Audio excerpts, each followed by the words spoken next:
4523 దినము అనుదిన ఉదయకాలపు వాక్యం చేరొచ్చిన పిల్లలందరినీ బట్టి స్తోత్రాలు. గతంలో గడుపుటకు ఆదినారాయణ మొదటిగా ప్రార్థిస్తారు. ప్రార్థన చేసుకుందాం. అందరికి వందనాలు. జీవాధిపతి, నమ్మదగిన దేవ, పరిశుద్ధుడా, పూజ్యనీడా, ప్రేమమేడ, రాజులకు రాజా, ప్రభులకు ప్రభువా, మీకే స్తోత్రములు స్వామి, వందనాలు చెల్లిస్తున్నాం. మరి యొక్క నూతన దినాన్ని మాకు అనుగ్రహించి అరుణోదయమున మేము ముఖ దర్శనం చేసుకునే గొప్ప దినతను మాకు ఇచ్చినందుకు వందనాలు. నిన్నటి వారమైన మమ్మల్ని నేటి వారిగా తీర్చిదిద్దినారు. అల్పులైన మమ్మల్ని అదుపులుగా చేసుకున్నారు. చీకట్లో ఉన్న మమ్మల్ని వెలుగులోకి పిలిచినందుకు వందనాలు. మరణంలో ఉన్న మమ్మల్ని ఆయన జీవంలోకి దాటించినందుకే మీకు స్తోత్రాలు స్వామి, వందనాలు చెల్లిస్తున్నాం. ఈ యొక్క రక్షణ భాగ్యం లేకుండా ఎంతో మంది ఎన్నో ఆత్మలు నశించిపోతున్నారు. అటు వారందరితో మీరు మాట్లాడి ముందున్న సమయాన్ని అంతా కూడా నీకు అప్పగించుకుంటున్నాం ప్రభావ. మీరే మీ చిత్తానుసారంగా నడిపించుకొని మీ నామానికి మేము తెచ్చుకొని ఇంకా జాయిన్ కావాల్సిన బిడ్డలు ఉన్నారు. వారందరినీ సకాలంగా జాయిన్ కాగలంటూ సహాయం తెచ్చండి. వచ్చిన వారందరూ కూడా తండ్రి మీ మాటలు విని మేలు పొందుట కృప చూపమని ఘనత మహిమ ప్రభావం ఆరోపిస్తూ మా ప్రాణ ప్రియుడు, రక్షకుడు, విమోచకుడు, సజీవుడైనటువంటి యేసుప్రభుల వారి పరిశుద్ధమైన నామాన్ని బట్టి స్తుతించి ప్రార్థించి దీన మనస్సు అడిగి వేడుకుంటున్నాము తండ్రి. ఆమేన్. ప్రార్థించిన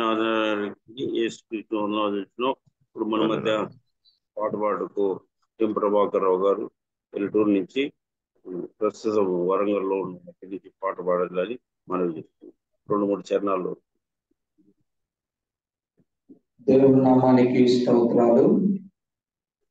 ఉదయకాలం జూమ్ మీటింగ్ చేరువచ్చిన పరిశుద్ధులందరికీ, అధ్యక్షుల వారికి అవకాశం ఇచ్చిన ప్రత్యేకమైన వందనాలు తెలియజేస్తూ, దేవుడు ఇంతవరకు 4523 రోజులు జూమ్ మీటింగ్ లో చేరి ఆయన కనపరచడానికి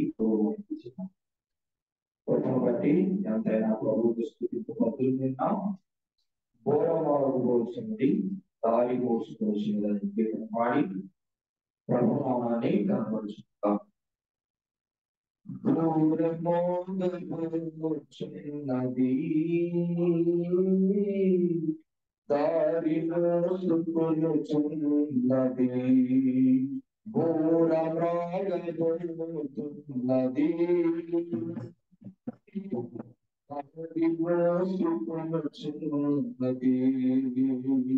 సంగమును కొనిపోవ యేసు వచ్చు వేళ, సంగమును కొనిపోవ యేసు వచ్చు వేళ, ఎత్తబడదమా ఇడువబడదమా, ఎత్తబడదమా ఇడువబడదమా, ఎత్తబడదమా ఇడువబడదమా, ఎత్తబడదమా ఇడువబడదమా, పూరమ్రాగబోతున్నది దారి మోసుకొనుచున్నది, పూరమ్రాగబోతున్నది దారి మోసుకొనుచున్నది. మేఘమెక్కి ఆర్భాటంగా సైన్య సన్నిహితంగా పరలోకాన్ని వీడి ప్రభురాగా, మేఘమెక్కి ఆర్భాటంగా సైన్య సన్నిహితంగా పరలోకాన్ని వీడి ప్రభురాగా, నిద్రించిన వారు లేవగా, విశ్వాసులు ఏకమవగా, నిద్రించిన వారు లేవగా, ముందుగా విశ్వాసులు ఏకమవగా, ఆకాశ మండలమును చేరుకొని దేవునితో నిత్య మహిమలో ఉందువా, పూరమ్రాగబోతున్నది దారి మోసుకొనుచున్నది, పూరమ్రాగబోతున్నది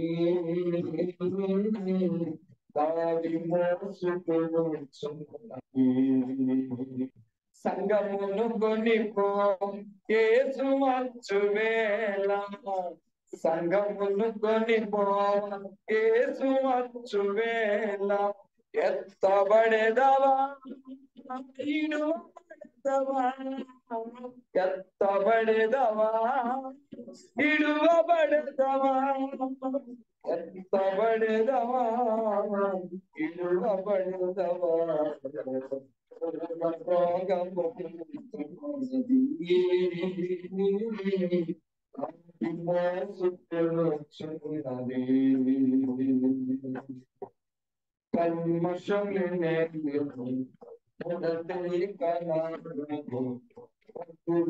క్రీస్తు ముందు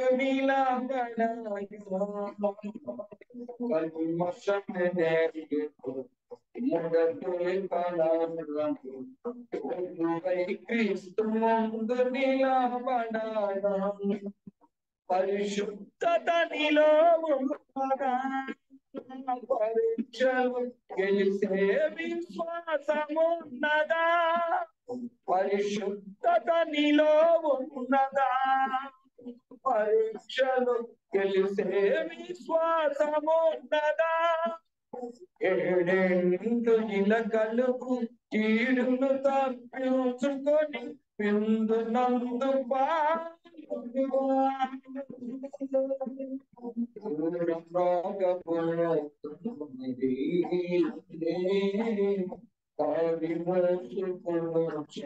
అది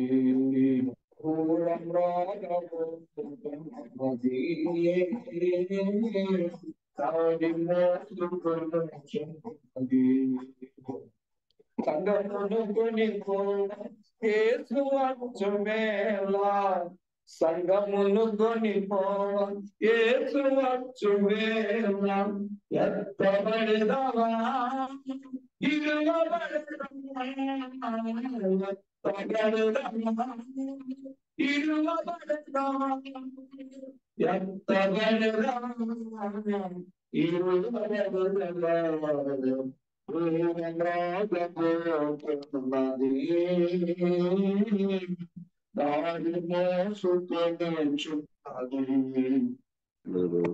పేతురు గారు ప్రార్థన చేస్తారు. కృపా సత్య సంపూర్ణ వంటి మా ప్రియ పరలోకపు తండ్రి, మీ పరిశుద్ధమైన పాదములకు వందనములు, స్తుతులు, స్తోత్రములు చెల్లిస్తున్నాం. ఉదయకాలం ప్రతిదినం ఈ విధంగా ఈ మాటలు వినటానికి మీరు మాకు ఇచ్చిన ఈ అవకాశమును బట్టి, ఈ జూమ్ కార్యక్రమాన్ని బట్టి మిమ్మల్ని స్తుతిస్తున్నాం. ఈ దినమున ప్రభువా, మీ దాసుడు మోజేసన్న గారు మాతో మాట్లాడటానికి మీరు సిద్ధపరిచిన మీ కృపను బట్టి స్తుతిస్తున్నాం. మీ దాసుని మీరు నిలబెట్టి బలపరిచి మాట్లాడటానికి కావలసిన శక్తిని ఇవ్వండి.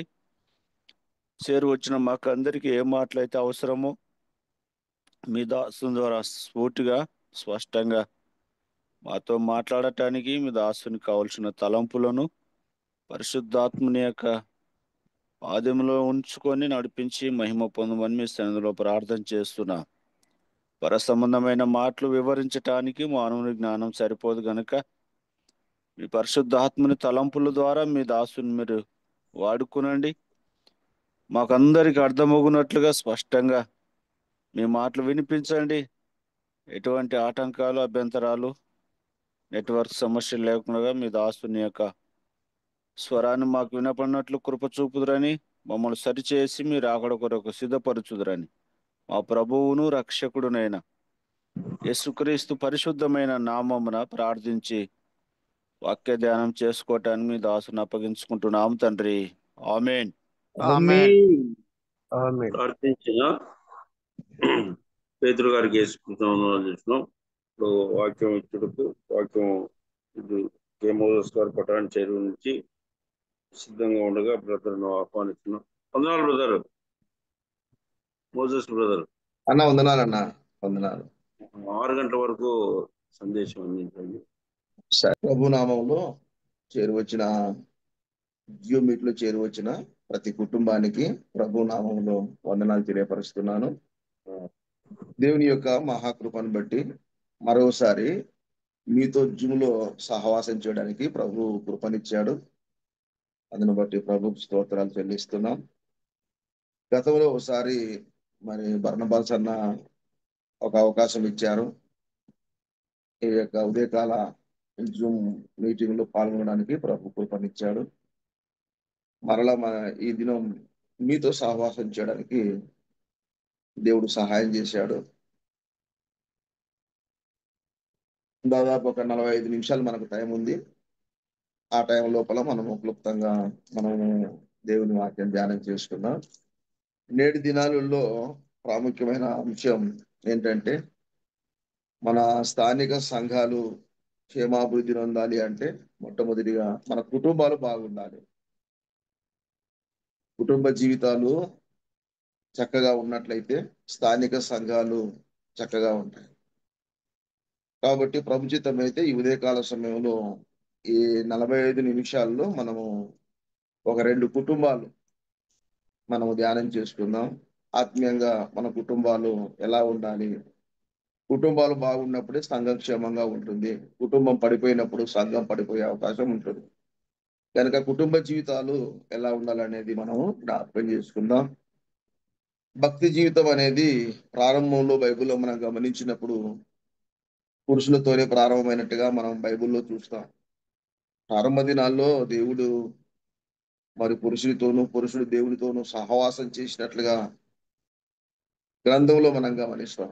కానీ నేటి దినాల్లో పురుషుడు చాలా మట్టుకు స్థానిక సంఘాల్లో కనపడడం లేదు. దేవుడు మొదటిగా పురుషుడితోనే సహవాసం చేశాడు.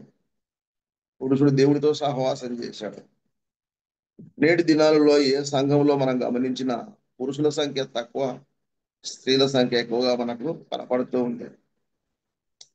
కారణం ఏంటంటే దేవుని యొక్క ప్రేమను పురుషుడు మరి జ్ఞాపకం చేసుకోలేకపోతున్నాడు.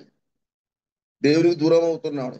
ఆయన శక్తిని, ఆయన సామర్థ్యాన్ని జ్ఞాపకం చేసుకోలేకపోతున్నాడు. విస్తారమైన పనులు. ఆ కారణాన్ని బట్టి స్థానిక సంఘాల్లో మనం గమనించినప్పుడు దాదాపుగా 75% సహోదరులు ఉంటే 25% సహోదరులు కనపడుతూ ఉంటారు. కారణం ఏంటి అంటే దేవుని యొక్క విలువైన ఆ ప్రేమ, ఆ శక్తి, దేవుని సన్నిధికి వచ్చిన ఆ ఆనందం గమనించలేనటువంటి పరిస్థితి. ఉదాహరణకు ఒక మాట మనం చూద్దాము. ఆదికాండం 25వ అధ్యాయంలో మనము ఒక విషయాన్ని, ఏశావును గురించిన సంగతులు మనం చదువుకుంటాం. నేటి దినాల్లో అలాంటి పరిస్థితి. ఆదికాండము 25వ అధ్యాయము 30వ వచనం నుంచి మనం చదువుకుంటే మనకు తెలిసిన మాటలే కానీ అలా ముందుకెళ్దాం. 30వ వచనంలో, నేను అలసి ఉన్నాను, ఆ ఎర్రగా ఉన్న దానిలో కొంచెము దయచేసి నాకు పెట్టుమని అడిగాను. అందుచేత అతని పేరు ఏదోము అనబడెను. అందుకు యాకోబు, నీ జ్యేష్ఠత్వము నేడు నాకు ఇమ్మని అడగగా, ఏశావు, నేను చావబోతున్నాను కదా, జ్యేష్ఠత్వము నాకెందుకు అని. యాకోబు, నేడు నాతో ప్రమాణము చేయము అని. అతడు యాకోబుతో ప్రమాణము చేసి అతనికి జ్యేష్ఠత్వమును అమ్మివేయగా, యాకోబు ఆహారమును చిక్కుడుకాయల వంటకమును ఏశావుకు ఇచ్చాను. అతడు తిని త్రాగి లేచిపోయాను. అట్లు ఏశావు తన జ్యేష్ఠత్వమును తృణీకరించాడు. ఈనాడు దేవుని యొక్క రక్షణను తృణీకరించే వాళ్ళు చాలా మంది ఉన్నారు. కుటుంబ జీవితాల గురించి ఉదయకాల సమయంలో మనం ధ్యానం చేసుకోవాలనే ఉద్దేశంతో నేను ఈ యొక్క మాటలు మన దృష్టికి తీసుకొని వస్తున్నాను. ఏశావు పొలంలో నుంచి అలసిపోయి వచ్చినప్పుడు ఎర్రగా ఉన్న చిక్కుడుకాయల కూర కోసం ఎంతో విలువైన జ్యేష్ఠత్వ హక్కును కోల్పోయాడు. అలాగే లోకం అనే పొలంలో ఏశావు వలె అనేక మంది పురుషులు మరి విస్తారమైన పనులతో అలసిపోయి ఆ ఎర్రని చిక్కుడుకాయల కూర లాంటి క్షయమైన దాని కొరకే ఎంతో విలువైన జ్యేష్ఠత్వపు అక్షయమైన రక్షణను కోల్పోతూ ఉన్నారు కదా. దేవుని వాక్యంలో మనం గమనిస్తాం. యోహాను సువార్త 6వ అధ్యాయం 27వ వచనంలో, క్షయమైన దాని కొరకు మీరు కష్టపడకూడదు కానీ అక్షయమైన దాని కొరకే మీరు కష్టపడండి అని. విస్తారమైన పనులు, అలసిపోవడము, ఈ క్షయమైన వాటి విషయంలోనే ఎక్కువ బాధ్యతలు తీసుకోవడము, పరసంబంధమైన అక్షయమైన దాని కొరకు కష్టపడలేకపోయినటువంటి పరిస్థితిని ప్రారంభ దినాల్లో ఆ కుటుంబం ఆదాములో మనము గమనిస్తూ ఉన్నాం. అలాగైతే దేవుడు ఆదామును మొట్టమొదటిగా ఆదాముతో సహవాసం చేసినట్లు మనందరికీ తెలుసు. ఆ సహవాసాన్ని ఎలాగున్నా కోల్పోతున్నారు మానవులు, అనగా పురుషుడు అనే మాట మనం గమనిస్తున్నాం. దేవుడు ఏం చేస్తున్నాడో చూడండి. ఆదికాండం 3వ అధ్యాయం 9వ వచనంలో దేవుడు ఆదాముతో మొట్టమొదటిగా మళ్ళొక మాట మాట్లాడిన మాట మనం గుర్తు చేసుకుందాం. 3వ అధ్యాయము 9వ వచనంలో దేవుడైన యెహోవా ఆదాముని పిలిచి నీవెక్కడ ఉన్నావు అని. అందుకు అతడు నేను తోటలో నీ స్వరం విన్నప్పుడు దిగంబరిగా నుండిని కనుక భయపడి దాగుకుంటున్నాను. సహవాసానికి దేవుడు ఏర్పాటు చేసుకున్నాడు ఆదామును. కానీ అయితే ఆదాము తో తోటలో దాగుకున్నటువంటి పరిస్థితిని మనం చూస్తూ ఉన్నాం. దేవుడు ఏదో తోటలో ఆదాముని పిలిచి నువ్వు ఎక్కడున్నావు అని అడుగుటలో దేవుని యొక్క ఉద్దేశం ఏంటి అంటే, దేవుని యొక్క ఉద్దేశం ఎలా అయినా సరే తనను గురించి కానీ తన కుటుంబాన్ని గురించి కానీ దేవునికి లెక్క అప్పజెప్పవలసినటువంటి పరిస్థితి. సహవాసం కొరకు దేవుడు ఏర్పాటు చేసుకున్నాడు. దేవుడు ఆ మొదటి 3 అధ్యాయాల్లో మనం గమనించినప్పుడు దేవుడు వారితో ఎక్కువ సహవాసం చేయడానికి ఇష్టపడినట్టుగా మనము గమనిస్తాం. మనకంటే ఎక్కువ దేవుడు మనతో సహవాసం చేయాలని ఇష్టపడుతున్నాడు. దేవుని యొక్క అభిలాష అసలు మనమెంత, కానీ దేవుడు మానవునితో సహవాసించాలని ఇష్టపడుతున్న ఈ సందర్భాన్ని మనం జ్ఞాపకం చేసుకుంటాం. ఆరాధనకు వచ్చే విషయంలో కూడా కుటుంబాలు మనకంటే ముందుగా దేవుడు వస్తాడు, సరైన సమయానికి మనం ముందుగా రావాలి అనే కుటుంబాలు చాలా తక్కువ. ఆరాధన ప్రారంభిస్తాం, ప్రకటించుకున్న టైం దాటిపోతుంది. కొన్ని కుటుంబాలు మాత్రమే సకాలంలో రాగలుగుతారు. ఇంకా కొన్ని కుటుంబాలు మాత్రమే టైం కంటే ముందు రాగలుగుతారు. ఇక్కడ మనం గమనించుతున్న మాట ఏంటంటే, దేవునితో సహవాసంలో ఉన్న మరి ఆదాము తన సహవాసాన్ని కోల్పోయాడు. ఇంకొక మాటలకు మనం గమనిద్దాం చూడండి. దేవుడి యొక్క మాటలో మనం గమనిస్తే ఆదికాండము 2వ అధ్యాయము 16వ వచనంలో లేదా 15వ వచనంలో, మరియు దేవుడైన యెహోవా నరుని తీసుకుని ఏదోను తోటను సేద్యపరచుటకు దాని కాయుటకును దానిలో ఉంచును అని రాయబడింది. కాపు కాయుట కొరకై ఏదేను తోటలో ఆయన ఉంచాడని మనము 15వ వచనంలో చూస్తున్నాం. అయితే ఆదాము తన బాధ్యతను మరి సరైనటువంటి గృహ నిర్వాహకును ఆయన చేయలేకపోయాడు. దేవునితో సహవాసం చేయలేకపోయాడు, మొదటి మాట. రెండవది, ఆ ఏదోను తోటను సరైనటువంటి విధానంలో కాపు కాయలేకపోయాడు, అది రెండవ మాట. మూడవదిగా తన భార్యను ఏలమన్నాడు, కానీ ఏలలేనటువంటి పరిస్థితిలో ఉన్నట్టుగా మనము గమనిస్తున్నాం. కుటుంబ జీవితంలో ఇవి చాలా ముఖ్యం. కుటుంబ జీవితాల్లో 3 విషయాలు. దేవునితో పురుషుడు సహవాసం చేయగలిగిన వాడై ఉండాలి, తన కుటుంబాన్ని కాచేవాడుగా ఉండాలి, తన భార్యను ఏలువాడై ఉండాలి అనే సంగతులు మనం ఇక్కడ గమనిస్తున్నాం. ఈ 3 విషయాల్లో ఆదాము ఫెయిల్ అయినట్టుగా మనము చూస్తున్నాం. ఒక కుటుంబాన్ని మనము ఈ ఉదయకాల సమయంలో జ్ఞాపకం చేసుకుంటూ ఉన్నాం. దేవుని బిడ్డలమైన మనం మన కుటుంబాలు సరిగా ఉంటే, సరైన రీతిలో మనం దేవుని ఆరాధిస్తే ఖచ్చితంగా సంఘాలు అరిదిరుతాయి. ఆ ఉద్దేశంతో మనము ఈ ఉదయకాల సమయంలో ఆలోచన చేస్తూ ఉన్నాం. మొదటి కుటుంబం దేవుని సన్నిధిలో ఎలా ఉంది అని మనం ఆలోచన చేస్తే 3 విషయాల్లో ఆదాము ఇక్కడ మనకు సరైన విధానంలో నిర్వర్తించలేకపోయాడు. తన గృహ నిర్వాహకుడైనటువంటి ఆయన దేవునికి లెక్క చెప్పే విషయంలో మరి ఆయన నిర్లక్ష్యంగా ఉన్నట్టుగా మనము గమనిస్తున్నాం. నువ్వు ఎక్కడున్నావు అని అడగవలసిన అవసరం కారణం ఏంటంటే, దేవునికి దూరంగా ఉన్నాడేమో. నువ్వు ఎక్కడున్నావు అంటున్నాడు కదా. దేవునితో సహవాసం ఉంటే ఆ మాట అడగవలసిన అవసరము రాదు. ఇక రెండవదిగా, మరి ఆమె ఎక్కడుంది అని మనం ఆలోచన చేస్తే, ఆదాము హవ్వలను దేవుడు ఏర్పాటు చేశాడు, కానీ వారు మీరు జాగ్రత్తగా కాయాలన్నాడు. ఆ తర్వాత కొన్ని విషయాలు 16వ వచనం నుంచి మనందరికీ తెలుసు. మీరు ఈ ఫలాలను తినకూడదు అని ఎన్నో ఆజ్ఞలు ఇచ్చాడు, కానీ వాళ్ళ ఆజ్ఞ కూడా అతిక్రమించారు. ఎప్పుడైతే దేవుడు ఆదాము మాతో సహవాసం చేయక త్రోవ తప్పిపోయినాడో, అప్పుడే ఆదాము మాత్రమే కాదు, ఆయన భార్య కూడా త్రోవ తప్పినట్టుగా మనము గమనిస్తున్నాం. తోటను కాయవలసిన స్థితిలో కాయలేకపోవడం, తోటలోకి అపవాది రావడం, అపవాది వారిద్దరి మధ్యలో చోటు చేసుకోవడం కదా. సహవాసము, దేవునితో సహవాసం చేసిన భార్యాభర్తలు ఖచ్చితంగా ప్రతి విషయంలో కలిసి సహవాసం చేస్తారు. మొట్టమొదటిగా దేవునితో సహవాసం కలిసి భార్యాభర్తలు చేసినప్పుడు వాళ్ళ కుటుంబ జీవితంలో వాళ్ళు ప్రతి విషయంలో కలిసి సహవాసం చేస్తారు, వేరువేరుగా ఉండరు. ఇక్కడ ఆదాము ఒక చోట ఉన్నట్టుగా, హవ్వ ఒక చోట ఉన్నట్టుగా మనము గమనిస్తూ ఉన్నాం. ఎందుకంటే 3వ అధ్యాయంలోకి వచ్చిన తర్వాత మరి అక్కడ దేవుడైన యెహోవా చేసిన సమస్త భూజంతువుల్లో సర్పము యుక్తి గలదై ఉండెను. అది ఆ స్త్రీతో, ఇది నిజమా? ఈ తోట చెట్టులో దేవుని ఫలములనైనను దేని ఫలములనైనను మీరు తినకూడదని దేవుడు చెప్పానా అని అడిగాను. అందుకు స్త్రీ, ఈ తోట చెట్ల ఫలములను మేము తినవచ్చును, ఇలా చెప్పుకుంటూ సంభాషణ జరిగింది. మనం గమనిస్తున్న మాట ఏంటి? ఇది మనకు తెలియని విషయాలని నేను చెప్పడం లేదు, కానీ కుటుంబ జీవితాల్లో మనం చేస్తున్న చిన్న చిన్న పొరపాట్లు, లేదా పురుషుడు చేస్తున్న చిన్న చిన్న పొరపాట్లు క్రైస్తవ జీవితంలో ఎలా ఉండాలనే దాని కొరకు ఈ మాటలు నేను జ్ఞాపకం చేస్తున్నాను. ఎప్పుడైతే భార్యాభర్తల సహవాసం కూడా దూరమైంది, దేవుడితో సహవాసం దూరమైంది, రెండవది భార్యాభర్తల మధ్యన ఎడబాటు కలిగింది.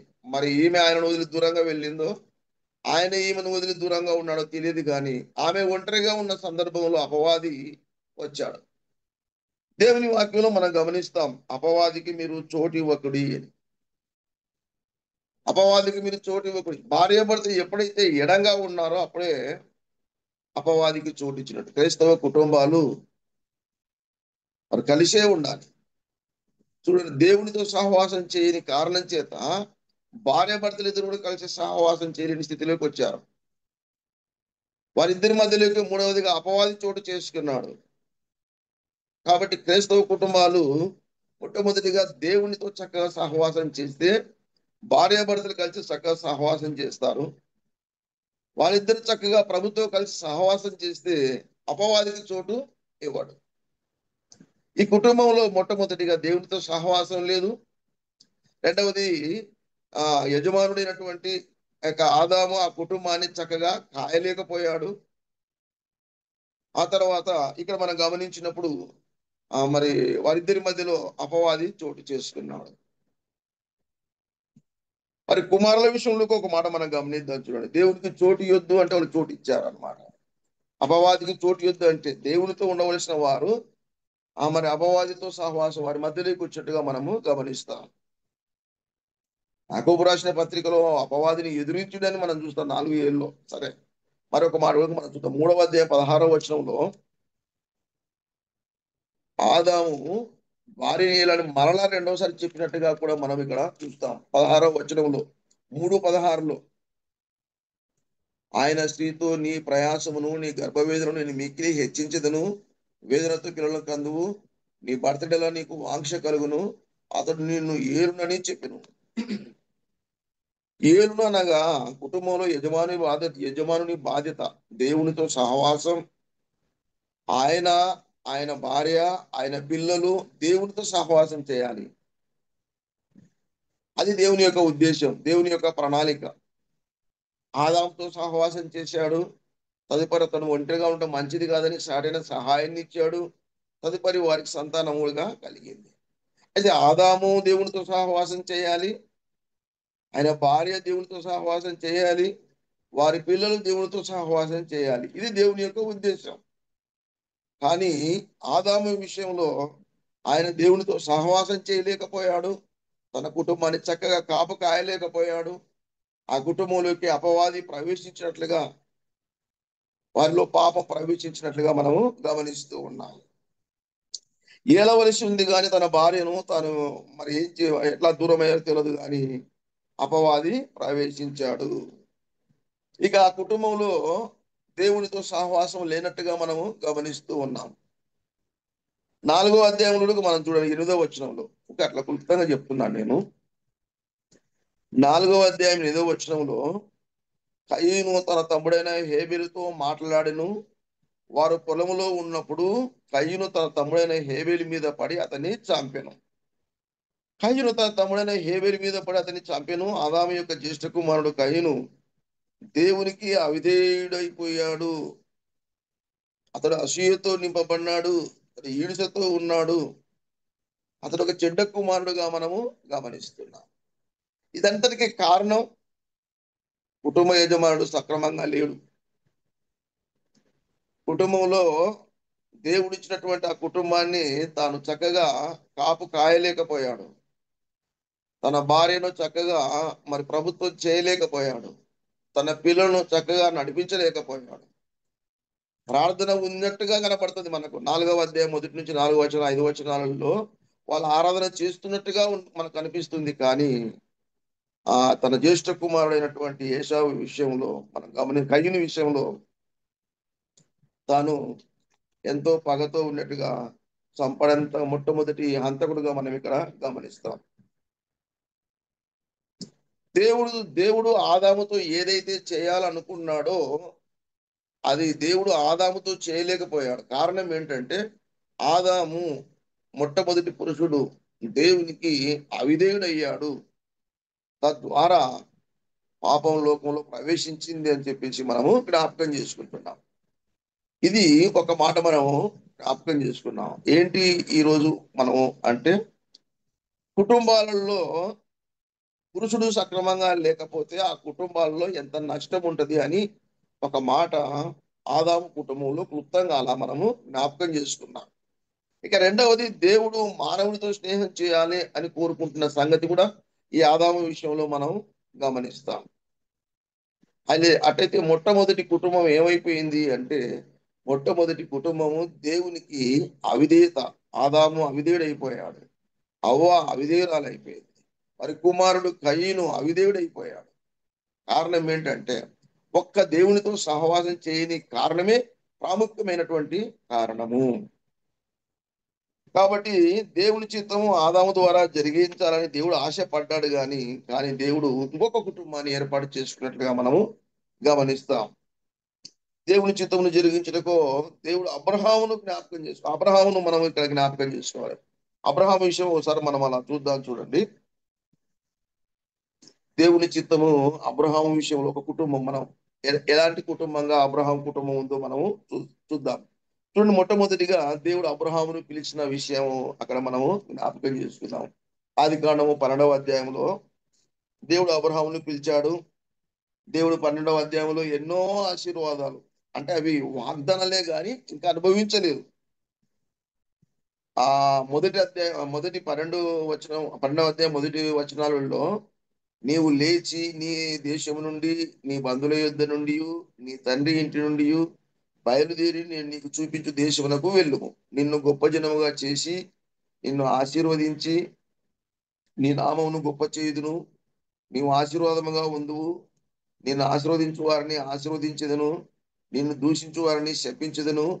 భూమి యొక్క సమస్త వంశములు నీ యందు ఆశీర్వదించబడునని అబ్రహాముతో అనగా యెహోవా అతనితో చెప్పిన ప్రకారము అబ్రహాము వెళ్ళెను. వాగ్దానాలు దేవుడు అబ్రహామును పిలిచాడు. ఎన్నో ఆశీర్వాదాలు కేవలం వాగ్దానాల రూపంలో ఇచ్చాడే గాని అవి ఇంకా నెరవేరలేదు. కానీ వాటన్నిటిని అబ్రహాం ఏం చేశాడు? నమ్మాడు. అబ్రహాము ఆ వాగ్దానాలను నమ్మాడు. ఇది రెండో కుటుంబం, మనం చూడబోతున్న కుటుంబం. దేవుడు ఆదాముతో సహవాసం చేయాలనుకున్నాడు కానీ ఆ కుటుంబంతో సహవాసం చేయలేనటువంటి పరిస్థితి. నేటి దినాలలో మన కుటుంబాల గురించి మనం ఆలోచించేట కొరకై ఈ చిన్న మాటలు మనము జ్ఞాపకం చేసుకుంటున్నాం. ఇప్పుడు ఆదాము విషయానికి వచ్చినప్పుడు దేవుడు ఆదాముని పిలిచాడు. ఆ పిలుపుకు లోబడినాడు. వాగ్దానాలను చెప్పినప్పుడు వాటన్నిటిని ఆయన నమ్మాడు అని చెప్పేసి మనం అక్కడ జ్ఞాపకం చేసుకుంటున్నాం.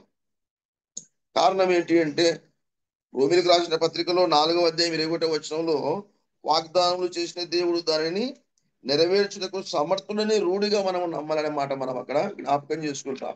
ఓసారి ఆ విషయాన్ని మనం చూద్దాం. రోమా 4:21, రోమీయులకు రాసిన పత్రిక 4వ అధ్యాయము 21వ వచనం.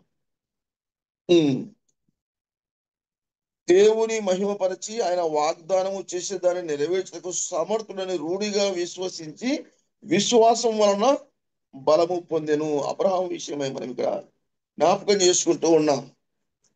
ఆయన వాగ్దానాలను ఎంతగా నమ్మాడో చూడండి. దేవుడు చెప్పిన మాటలను నమ్మినట్టుగా మనం 21వ వచనంలో జ్ఞాపకం చేసుకుంటాం. దేవుని వాగ్దానం గురించి సందేహింపక విశ్వాసం వలన 20వ వచనంలో విశ్వాసం వలన దేవుని వాగ్దానమును గురించి సందేహింపక దేవుని మహిమపరచి ఆయన వాగ్దానము చేసిన దానిని నెరవేర్చుటకు సమర్థుడని రూఢిగా విశ్వసించి విశ్వాసం వలన బలము పొందెను. అందుచేత అది అతనికి నీతిగా ఎంచబడెను.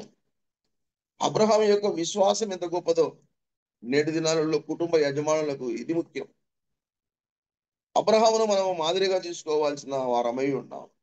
ఆదాము జీవితంలో మనం చూసాం, కానీ అవిధేయతను మనం గమనిస్తూ ఉన్నాం.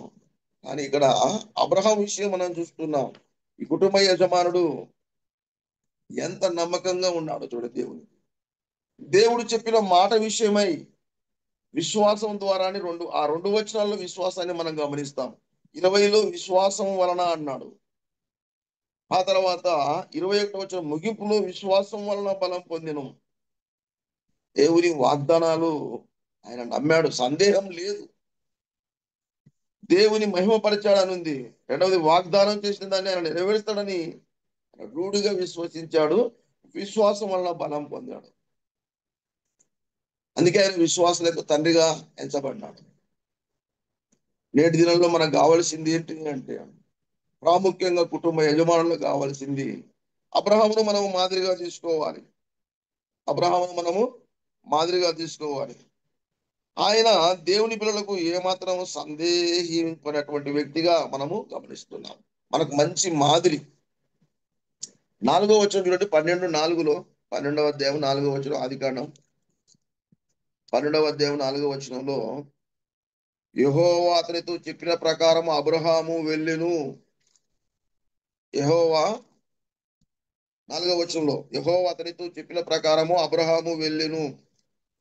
దేవుడు చెప్పిన ప్రకారము వెళ్ళెను అనే మాట మనం గమనిస్తున్నాం.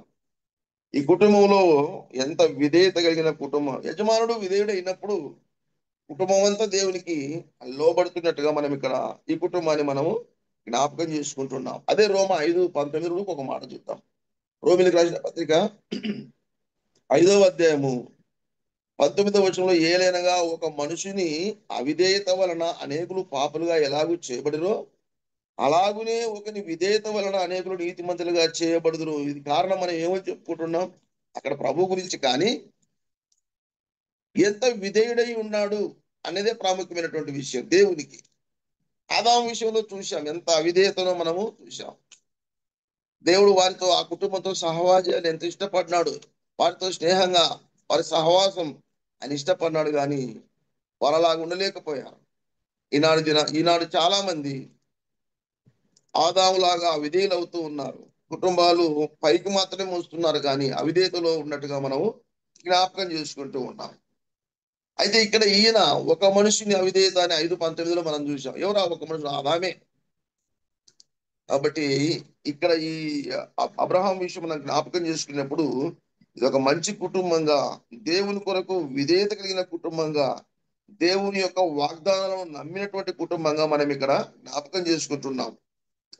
అబ్రహామును దేవుడు పిలిచినప్పుడు వెంటనే లోబడ్డాడు కనుక దేవునికి స్నేహితుడైనాడు అన్నట్టుగా మనము యాకోబు రాసిన పత్రిక 2వ అధ్యాయం 23వ వచనంలో ఒక మాట చదువుదాం. యాకోబు రాసిన పత్రిక 2వ అధ్యాయము 23వ వచనం ఓసారి చదువుదాం. యాకోబు రాసిన పత్రిక 2వ అధ్యాయము 23వ వచనం 2:23. కాబట్టి అబ్రహాము దేవుని నమ్మెను, అది అతనికి నీతిగా ఎంచబడెను. ఇది రోమీయులకు రాసిన పత్రిక మనం చదువుకున్నాం. అబ్రహాము దేవుని నమ్మెను, అది అతనికి నీతిగా ఎంచబడెను అను లేఖనము నెరవేర్చబడెను. మరియు దేవుని స్నేహితుడు అని అతనికి పేరు కలిగెను. దేవుడు ఏదైతే చేయాలనుకున్నాడో అది ఈ కుటుంబంలో నెరవేరింది. వాస్తవానికి మొట్టమొదటిగా మనం గమనించినప్పుడు దేవుని స్నేహితుడిగా ఆదాము కుటుంబమే ఉండాల్సింది. కానీ ఆ కుటుంబం దేవునికి అవిధేయతగా మనం చూశాం. ఇక్కడ దేవుని విషయంలో మరలా అబ్రహాం విషయంలో ఒకటి దేవుని నమ్మాడు, రెండవది దేవునికి విధేయుడైనాడు, మూడవదిగా దేవునికి స్నేహితుడైనాడు అనే మాట యాకోబు రాసిన పత్రికలో మనము గమనిస్తున్నాం. ఆ తర్వాత రోమిలకు రాసిన పత్రికలో కూడా మరొక మాట 4:17 చదువుతాం. రోమా 4:17. రోమిలకు రాసిన పత్రిక 4వ అధ్యాయం 17వ వచనంలో 4:17 ఒక మాట చదువుకుందాం. 4వ అధ్యాయం 17వ వచనంలో, తాను విశ్వసించిన దేవుని ఎదుట అనగా మృతులను సజీవులుగా చేయువాడును లేని వాటిని ఉన్నట్టుగా పిలిచేవాడునైనా దేవుని ఎదుట అతడు మనకందరికి తండ్రి అయి ఉన్నాడు. ఇందుని గురించి నిన్ను అనేక జనములకు తండ్రినిగా నియమించితే అని వ్రాయబడి ఉన్నది. మాట గమనించండి. అబ్రహాము విశ్వాసులకి ఇప్పుడు తండ్రి అయ్యాడు. ఎలాగా? దేవుని వాగ్దానాలు నమ్మడము, దేవునికి విధేయుడు కావడము, దేవునికి స్నేహితులు కావడము, అంత మాత్రమే కాకుండా 4వదిగా విశ్వాసులకు తండ్రి అయ్యాడు అనే మాట మనం ఇక్కడ జ్ఞాపకం చేసుకుంటున్నాం. దేవుని యుద్ధకు అబ్రహాము రావడము ద్వారా ఎంత గొప్ప ఆశీర్వాదమో చూడండి. ఉదయకాల సమయంలో మనం జ్ఞాపకం చేసుకుంటున్నాం. దేవుడి దగ్గరికి ఒకప్పుడు మేము కూడా రాలేదు. అపరాధముల చేత, పాపముల చేత చచ్చిన స్థితిలో మేము ఉంటాం. విగ్రహారాధికునిగా, దేవుని ఎరగని వానిగా, నిజ దేవుని ఎరగని వానిగా, వ్యక్తిగతంగా విడిపోయిన జీవితం, కుటుంబ పరంగా కష్టపడినటువంటి జీవితం, అనగా విగ్రహారాధకు నిన్న కుటుంబం, చెడిపోయిన జీవితం. కానీ ప్రయాసపడి భారం మోస్తున్న సమస్త జనులారా నా యొద్దకు రండి, నేను మీకు విశ్రాంతిని ఇస్తానన్నాడు. ఉదయకాల సమయంలో మనం జ్ఞాపకం చేసుకుంటున్నాం. ఒకప్పటి ప్రయాస, ఒకప్పటి భ్రష్టుపడినటువంటి జీవితం ఇప్పుడు మనలో లేదు. కారణం ఏంటంటే ఆయన ఎందుకు విశ్వాసం ఉంచడం. అబ్రహాం ఎలాగున దేవుని వాగ్దానాలను నమ్మాడో, అబ్రహాం ఎలాగున దేవుని మాటకు లోబడినాడో, విధేయుడైనాడో, అబ్రహాం ఎలాగున దేవునితో సహవాసంలో కొనసాగుతూ దేవునికి స్నేహితుడయ్యాడో, అలాగున్న మనం కూడా దేవునితో సహవాసం, దేవుని మాటలు నమ్మినప్పుడే, మన పాపాన్ని ఒప్పుకున్నప్పుడే మనం ఆయనకు పిల్లలము అయ్యాం. మన కుటుంబం ఆయనతో సహవాసం చేయగలుగుతుంది. ఈనాడు ఆయనతో సహవాసం చేయగలుగుతున్న నీవు నేను, మన కుటుంబాలు ఎలాగున్నాయి కదా. కొన్నిసార్లు వాళ్ళు సహవాసం చేస్తున్నట్టే ఉంది. ఆదాము, అవ్వ, వారి యొక్క కుమారుడు కయీను, హేబేలు సహవాసం చేస్తున్నట్టే ఉంది. కానీ ఆ కుటుంబంలో భక్తి జీవితాన్ని మనం చూడలేకపోతాం. ఆదాములో భక్తి కనిపించదు, అవ్వలో ప్రార్థనా జీవితం కనపడదు, కుమారులలో భయభక్తులు కనిపించదు. నరహంతకుడు అయిపోయాడు. ఎలాంటి కుటుంబంగా, ఎంత అవిధేయత కలిగిన కుటుంబంగా ఉందో మనము జ్ఞాపకం చేసుకున్నాం. ఆ కుటుంబం ద్వారా లోకంలోకి పాపమే వచ్చింది కానీ పరిశుద్ధత రాలేదు. ఆ కుటుంబం ద్వారా దేవునికి మహిమ రాలేదు. కానీ ఇక్కడ మనం గమనిస్తున్నాం, ఈ కుటుంబ యజమానుడు ఎంత చక్కగా ఉన్నాడో, ఈ కుటుంబ యజమానుడు ఎంత దూరం నుంచి, వందల వేల కిలోమీటర్ల నుంచి దేవుడు చెప్పిన దేశానికి ప్రయాణమయ్యాడు. దేవుని వాగ్దానాలు నమ్మాడు, దేవుని మాటలు నమ్మాడు, దేవునికి విధేయుడైనాడు, దేవునితో సహవాసం చేస్తూ దేవుని స్నేహితులని పిలుపు పొందినాడు. అనేకులకు మాదిరిగా ఉన్న కారణాన్ని బట్టి విశ్వాసులకు తండ్రి అయ్యాడు. ఇక ఆ కుటుంబాన్ని కూడా మనం గమనిద్దాం. ఇంతవరకు ఆయనను చూసాం, కానీ ఇప్పుడు ఆ కుటుంబాన్ని మనం చూద్దాం. ఆ కుటుంబ జీవితంలో ఆదాము దేవునికి వేరుగా ఏదోని తోటలో దాక్కున్నాడని మనం చూసాం. ఆదాము నువ్వు ఎక్కడున్నావని పిలిచాడు. కానీ అబ్రహామును కూడా అదే మాట్లాడినట్టుగా మనం గమనిస్తాం. చూడండి, ఆదికాండము 18వ అధ్యాయము 1వ వచనంలో ఆదాము ఎక్కడో తోటలో దాక్కున్నాడు, కానీ అబ్రహాం అలా కాదు. ఆ మాట మనం చదువుకుందాం. ఆదికాండము 18వ అధ్యాయము 1వ వచనం, మరియు మమ్రే దగ్గర ఉన్న సింధూర వనములో అబ్రహాము ఎండవేళ గుడారపు ద్వారమందు కూర్చొని ఉన్నప్పుడు యెహోవా అతనికి కనబడెను. ఈ గుడారము దగ్గర వారు ఎండవేళలో ప్రార్థనలో ఉన్నారని చాలా మంది భక్తులు చెప్పగా నేను విన్నాను. ఈ గుడారములో వారు ఏం చేస్తున్నారు అంటే దేవునితో సహవాసం చేస్తూ ఉన్నారు. అనగా అబ్రహాము దేవునితో ఆ ప్రార్థనా జీవితంలో, సహవాసంలో, ఎండవేళలో ప్రార్థనలో ఉన్నారని మాకంటే ముందుగా ఉన్న భక్తులు ఎంతో మంది చెప్పగా నేను కూడా విన్నాను. అదే 18వ అధ్యాయం 9వ వచనం చూడండి. 18వ అధ్యాయం 9వ వచనంలో ఏమన్నారు? 9వ వారు అతనితో నీ భార్య అయిన శారా ఎక్కడ ఉన్నదని అడుగగా అతడు ఇదిగో గుడారములో ఉన్నదని చెప్పాను. అయితే నీ భార్య అయిన శారా ఎక్కడుందని అడగగా శారాతో నేరుగా వాళ్ళు అడగలేదు, కానీ యజమానిని అడిగారు. కుటుంబ యజమానుని అబ్రహాం కనుక తన భార్యను గురించి తన పిల్లలను గురించి దేవునికి లెక్క చెప్పవలసిన వాళ్ళంగా ఉన్నాం. ఇప్పుడు ఆమె ఏం చేస్తుంది? ఆమె కూడా ప్రార్థనలో ఉంది, గుడారంలో ప్రార్థనలో దేవునితో సహవాసంలో ఉంది. యజమానుడు ప్రార్థనలో ఉన్నాడు, ఆమె ప్రార్థనలో ఉంది.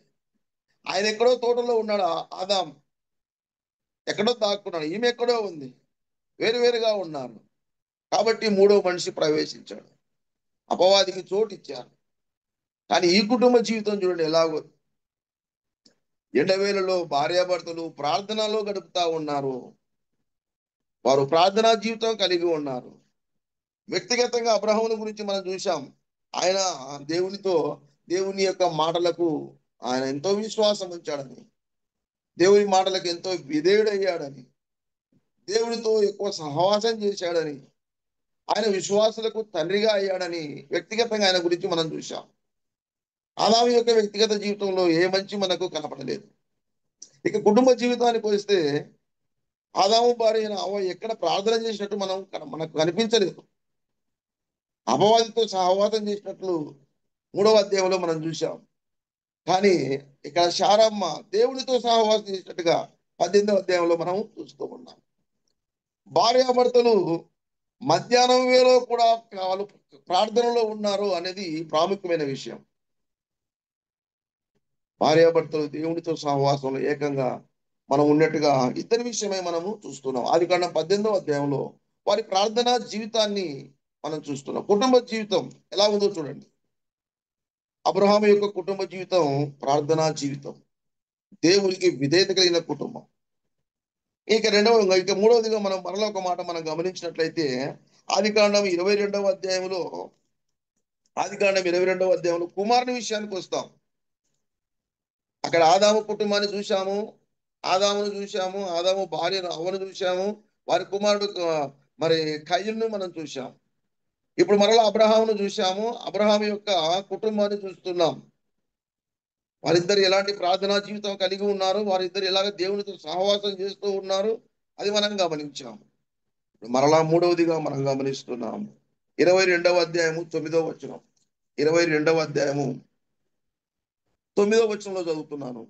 అలాగునా వారిద్దరు కూడి వెళ్ళి దేవుడు అతనితో చెప్పిన చోటికి వచ్చినప్పుడు అబ్రహాం అక్కడ బలిపీఠం మీద కట్టెలు చక్కగా పెరిచి తన కుమారుడు ఇస్సాకును బంధించి ఆ బలిపీఠము పైన ఉన్న కట్టెల మీద ఉంచెను.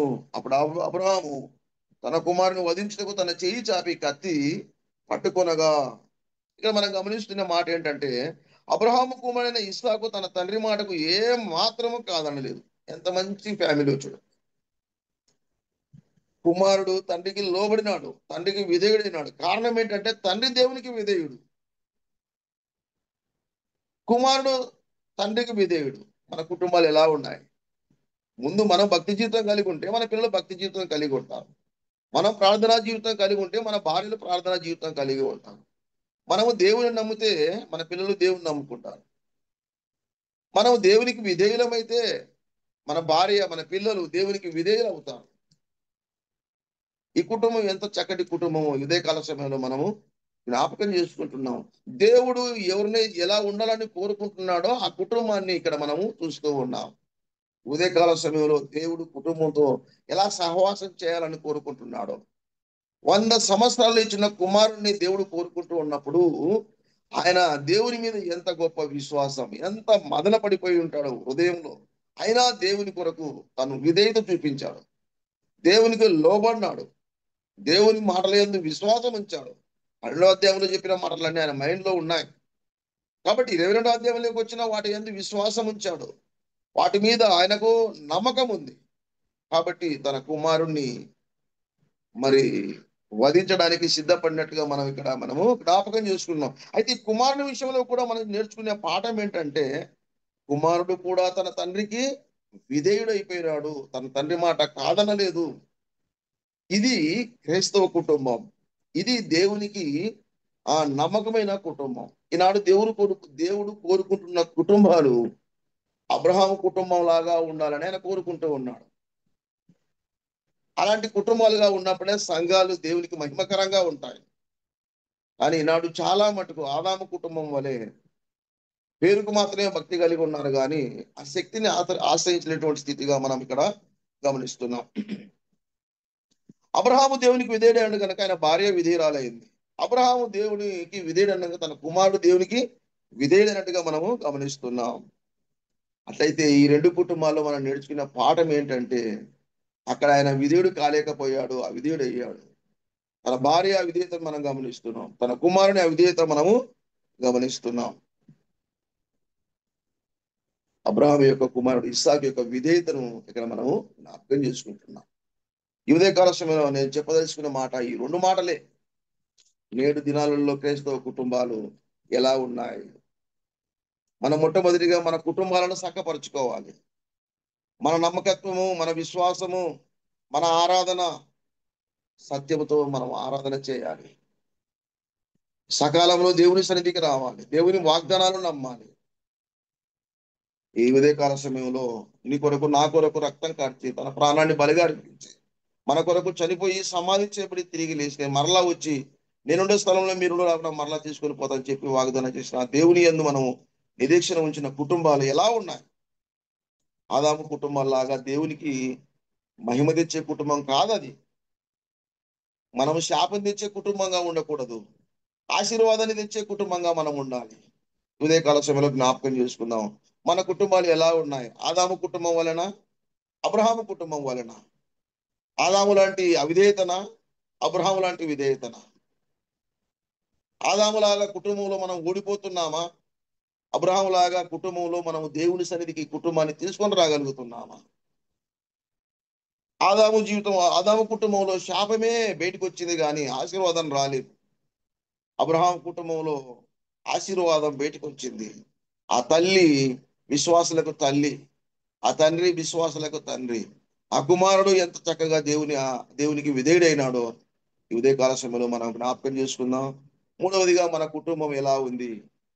మన కుటుంబ జీవితాన్ని సరిచేసుకుని ప్రభు కొరకు మహిమకరంగా మనము అబ్రహాము కుటుంబం వల్లే ఆశీర్వాదాన్ని పొందుకుంటూ అనేకులకు మనం ఆశీర్వాదకరంగా ఉందాం.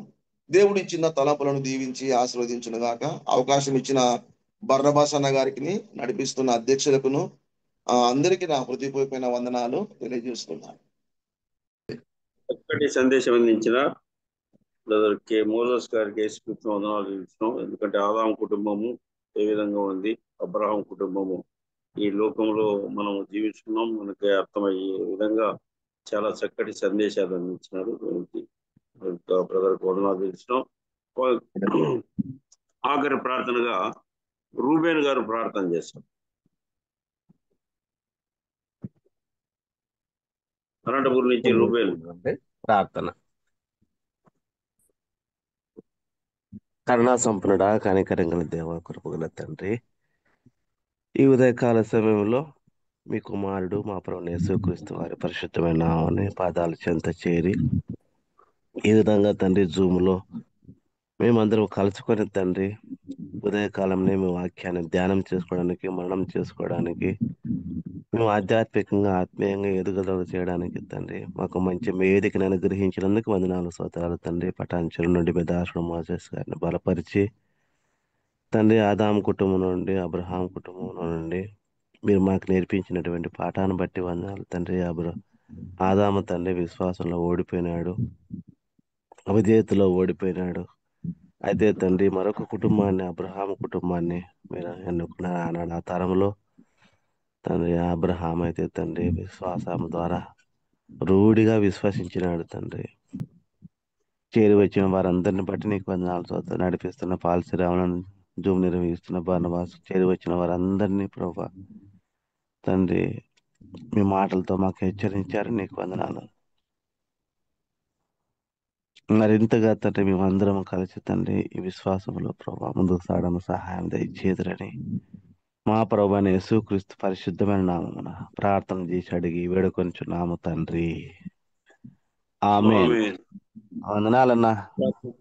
వందనాలు. ప్రార్థించిన రూబేన్ గారికి వందనాలు తెలుస్తున్నాం. వాక్యం ఇచ్చిన దాసుడు చెప్పినట్లు ఆయన ఆదాము స్త్రీ మాట ఈ విన్నాడు కాబట్టి వెళ్ళిపోయినాడు. బ్రదరు సహోదరి మాట విని సహోదరి క్రైస్తవరాలు ఆమె ద్వారా రక్షణలోకి నడిపించినట్లు చూస్తున్నాం. చక్కటి సందేశము అందించినారు కనుక బ్రదర్కు వందనాలు చెల్లిస్తున్నాం. ఈ అవకాశం ఇచ్చిన బార్నబాస్ కు ఇంత కార్యక్రమంలో ప్రకటన చేస్తారు.